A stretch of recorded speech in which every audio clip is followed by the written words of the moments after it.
Bienvenue, benvenuti, and welcome to Expatriotical, the podcast for expats, travelers, and other adventurous souls. I'm Chandra, and after living as an expat with my husband and 4 children in 2 different countries for almost 6 years, I've learned the arts of pivoting during pitfalls, traveling tastefully for less, and soaking in amazing new cultures without losing your own. Join me as we dive into the joys and challenges of travel and the expat life in every episode. You guys, I am so excited about this episode. I have been wanting to do this and dreaming of how fun it would be to hear from you all, and that day has arrived. For those of you that don't know, I recently reached out in a post on Instagram, which later I shared to my personal Facebook account to get some more traction, asking all of you to send any burning questions that you have about living abroad, travel, or more personal questions about me and my family's expat adventure. Quite a few of you responded, and so this episode will be dedicated to answering your quote-unquote burning questions. Also, I just want to say that nobody had messaged me privately or asked to be kept anonymous, so I will simply include your first name and last initial as a reference of who asked the question. Okay, let's get started. The first question that came in was from Valerie L. She asks, where is the worst DMV you have had to visit? And she includes a laughing emoji, which I love because this is a fun and funny question. Thanks for keeping things lighthearted, Valerie. To be honest, so far I have not been to a DMV while abroad. In France, with the help of the immigration company that my husband's employer hired, we simply traded our driver's licenses. I mailed in my Texas license and they mailed me back a French license. Of course, there was paperwork that the immigration company did and I had to submit a photo, but it was all pretty simple and streamlined on my side. And in Italy, none of that happened. Trying to get a driver's license there was a mess/nightmare, and I won't even go into all of it. But I will say that the closest thing to going to a DMV was when we would have to get our permesso di soggiorno, which is pretty much your residency card that allows you to live in Italy. We would go there with all 4 kids in tow and having a representative/translator there with us. She and Chris would have all of the documentation that the officials had asked for by email. And then we would get there and they would ask us for something that wasn't on the list. And she would commence in arguing with them politely that they hadn't said that we needed to bring such and such a document. Thankfully, she always won the argument. But being in this small police station with 4 children ages 5 to a few weeks old the first time for several hours, changing diapers, breastfeeding, and running out of snacks for the older kids was a nightmare. Another equivalent of the DMV for me in Italy was going to the post office. You have to take a number and wait for your turn to pop up on the screen. And there was a particular gentleman at my local post office that apparently could not stand me. And when it was my turn to be next and his desk was free, he would disappear, trying to avoid helping me. And I'd be sitting there with 1 or 2 or 3 children, depending on which year it was, while said children were being loud and squirmy, and a bunch of people were looking at me like I was a pariah. Anyway, all I wanted to do was get out of there and stop bothering all the people around me, but this man on many occasions made it very difficult for me to do that. Thankfully, there was a lovely lady there named Loretta who was always so patient and kind to me, and I always hoped that I got her when it was my turn to be helped. Okay. Our next question comes from Marlene G. She says, what's most difficult or most enjoyable for the kids living abroad? They don't really know the American life. I'm curious. Marlene, this is an excellent question. Thank you.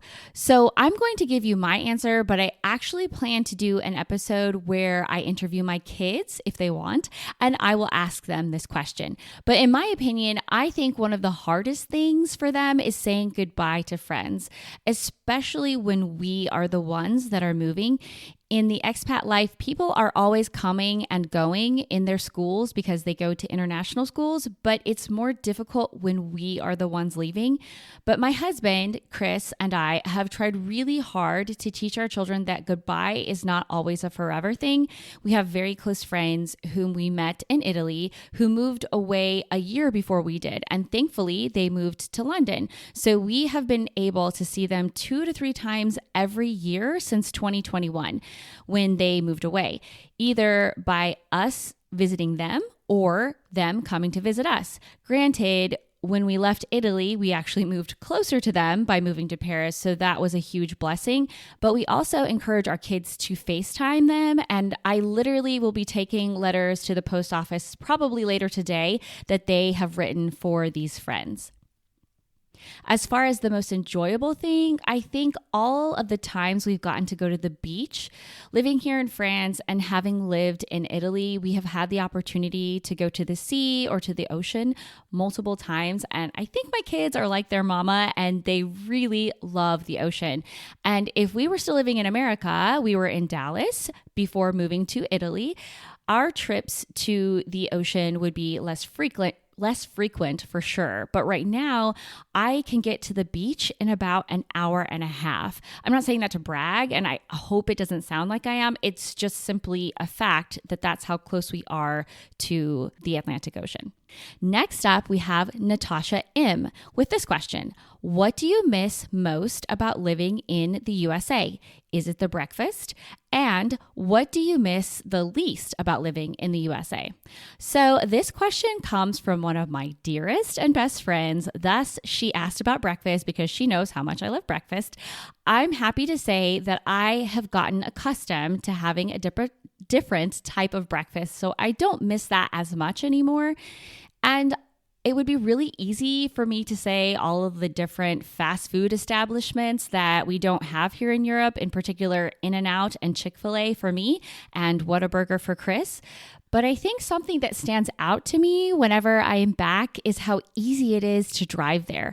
Obviously, America is a much younger country than France and the cities and towns here and in Italy and most of Europe. So a lot of the infrastructure that was built after cars were invented in America. And the lanes for streets and highways are wider, and so are the parking spaces, obviously, to be able to accommodate the sizes of our vehicles.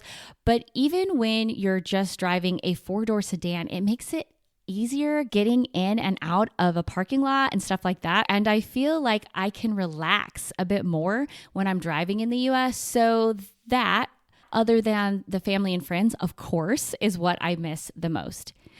The thing that I miss the least is dealing with all of the politics. This kind of also answers one of Catherine S.'s questions, which was, have your political views changed since moving abroad? Another great question. And my answer to that would be no. I'm not a very political person. I'm not affiliated with a political party, and I just try to vote based off of my values. And the overwhelming ads that are on television when you're in America and it's an election year really bother me. Obviously, they have elections here, but we don't really watch regular television here in France, nor did we in Italy. And if I'm honest, my French is bad enough that I wouldn't understand anything if I tried to watch it here in Paris. And in Italy, I wouldn't have understood anything until the last year or two as well. So it's really refreshing to be totally removed and separated from all of the strife, arguing, and volatile political climate in the US. And of course, there are plenty of geopolitics that we deal with here in Paris. There are things that even affect how my kids go to school, but I'm not hearing everybody shouting their opinions all the time, and I really like that. Now, to answer Catherine S.'s other questions, which are, do you plan to move back to the States in the future, and how are schools different? Thank you for these diverse questions, Kat. Again, Catherine is someone I've known for years, so I'm not just giving her a random nickname, by the way.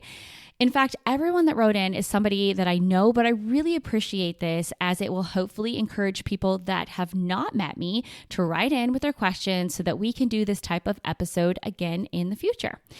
In answer to your question about us moving back, we do plan to retire in America, but that is many years away. So us moving back to the United States anytime soon would depend on Chris's job. There is always a possibility that the next time they move us, it would be to a city in the US, but there is just as great of a possibility, if not greater, that they would move us to another city abroad. We honestly just don't know. We do get a little bit of a say, but ultimately we can't just pick a city and say we want to move there, which I find is very normal among the expat community. A lot of times you get a small amount of say, and for some companies, you don't really get much say at all, actually. So I'm very glad that with Chris's company, we do. And for the question about the schools, for us, we have always chosen an international school because of the fact that we move every 3 to 5 years. And when we move, we could always go back to the States. So we choose schools that have an American curriculum or something very similar to that. So many times the schools are similar to the schools in the US, except for the fact that the students and the families are from all over the world, which makes it a very beautiful and diverse experience. But that doesn't mean that I haven't made observations of the schools in Italy and France. For example, when we lived in Italy, it seemed like the high schoolers always got out of school around 1:30 in the afternoon for the day. And it also seemed like they didn't start until about 9 o'clock in the morning. This was only my observation, but it really did seem to be the case. And here in France, literally from town to town in the Île-de-France region, which is where Paris is located, some schools have no classes on Wednesdays, and some schools only have instruction on Wednesday until lunchtime.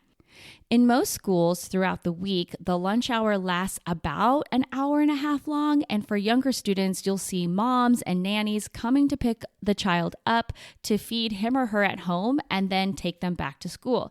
Some schools give the option of paying extra at lunchtime, not for the meal itself. Yes, I'm sure you have to pay for that, but for a person to monitor the children during the lunch hour.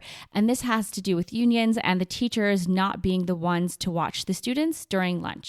And there are even more intricacies like that. It's very interesting and also kind of confusing, if I'm honest. For me, thankfully, when I drop my kids off at school, they stay there until I pick them up. And now for our final question of the day. It comes from Tammy A, and she simply asks, can I come live with you?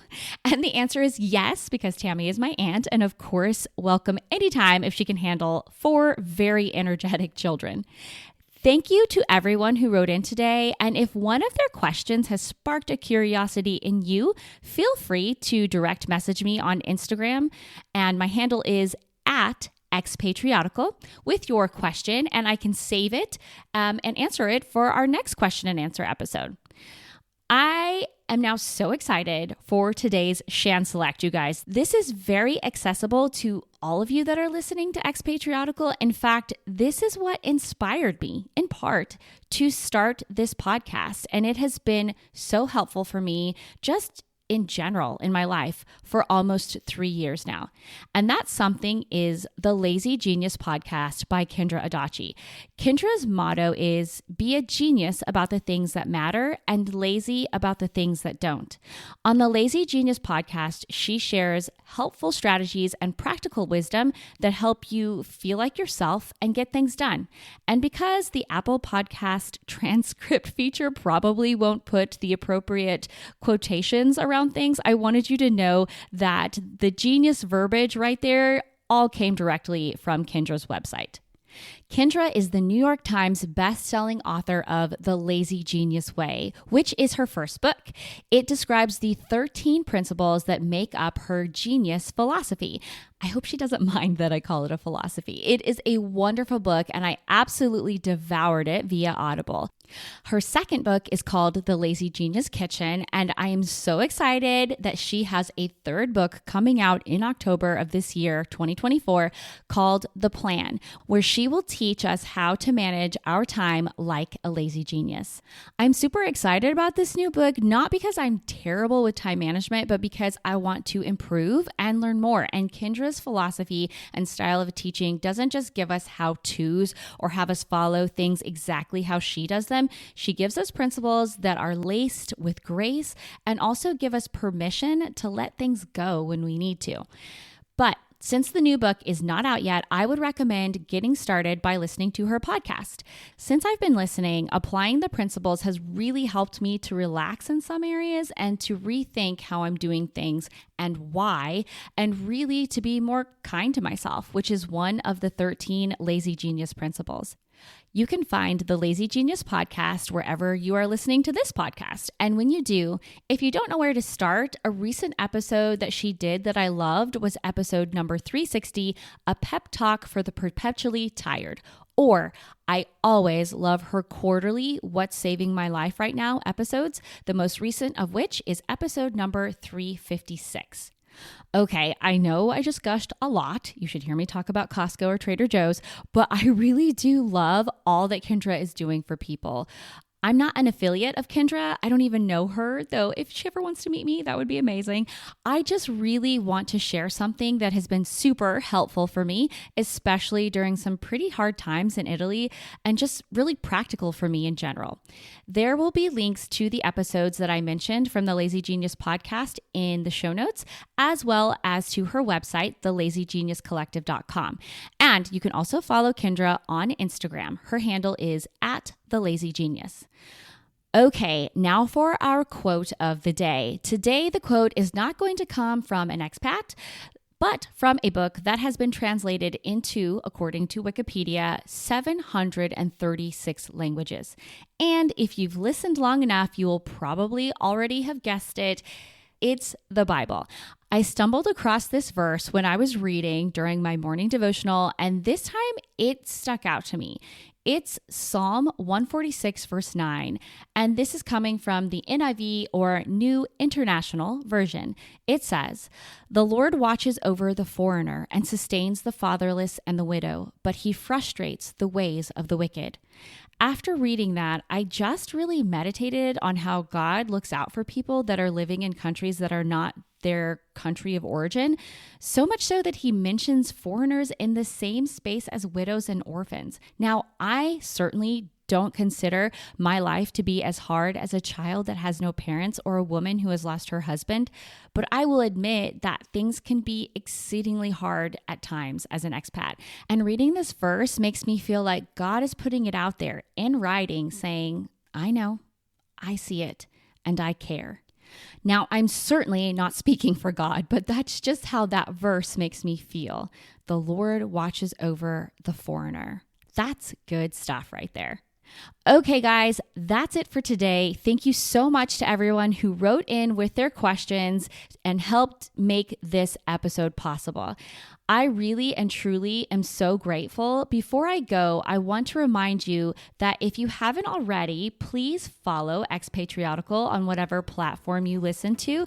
And if you're listening on Apple Podcasts, which is the biggest podcast platform or directory, if you want the official term, in the world, would you please rate and review Expatriotical? The more people that follow and the more people that leave ratings and reviews, the more other people are going to be able to search for podcasts about travel or being an expat and actually find Expatriotical. And I want to clarify, because I have had several of you who are faithful listeners say that you're not sure if you're following, if you're using the Apple Podcast app. Well, here's how you know. When you open up Expatriotical, if you see a check mark in the top right-hand portion of your screen, that means you're following. And for Spotify, when you open up Expatriotical, it will simply say following right under the logo. But I just learned right now that you can also turn on auto downloads. Yes, I am following myself, and I realized that I am not automatically downloading the episodes, which is a huge deal for me for statistics and, again, getting the podcast out there to other people. Hope this little impromptu tutorial made sense. Thank you all again so much for listening. I had a blast this episode, and I hope you did too. I will catch you back here next week, but until then, this is Chandra reminding you to live and travel in the know with Expatriotical.